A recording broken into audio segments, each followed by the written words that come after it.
World History Discussions, Chapter 8, Part 3. We're talking about classical China, and we're talking about Confucianism. That's an excerpt, and there's his picture once again. And we finished Part 2, and I was talking about the Analects, which is basically the Bible for the Confucian scholars. Basically, all his students took all his sayings down, and they put it together in the Analects. And then we talked about the Junzi, which was the group of people that Confucius referred to as superior individuals.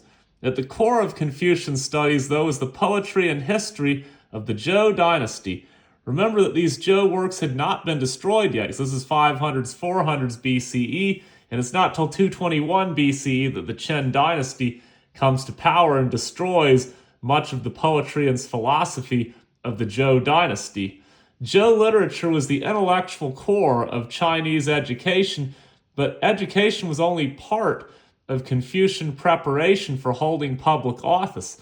One also needed strong moral integrity to make wise and fair judgments. I gotta laugh at the irony, since Confucius himself was so fussy, like would fuss over his rice being overcooked or undercooked. But anyway, three values in particular that were emphasized by Confucius: Ren, which was the attitude of kindness and benevolence, sense of humanity; Li, which was a sense of propriety, or behave appropriately and respect elders; and finally Shao, also known as filial piety. We're going to hear a lot about that in this chapter. This would put the family at the center of everything, making sure that children would respect their parents and other family elders.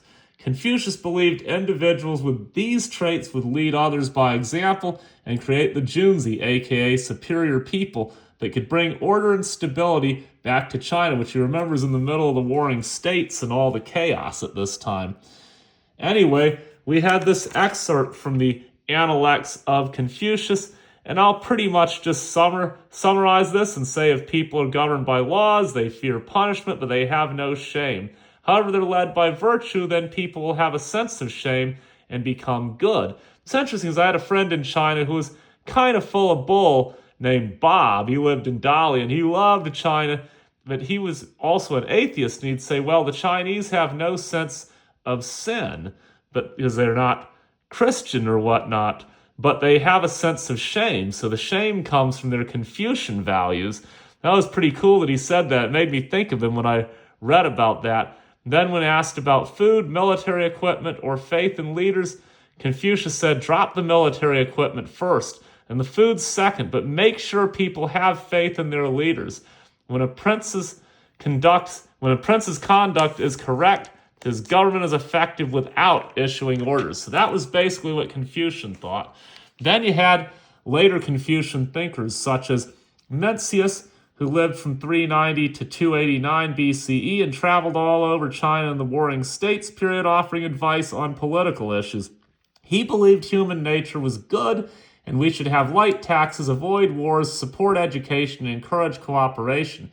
His critics, though, said Mencius was naive and overly optimistic, and to be fair, during his lifetime, his views did not have much of an effect.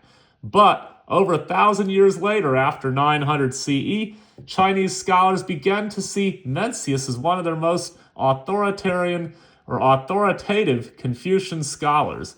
Then you had Shunzi, who was he lived from 298 to 238 BC, and unlike Mencius, Shunzi had actually served many years as a government administrator. He had a less rosy outlook.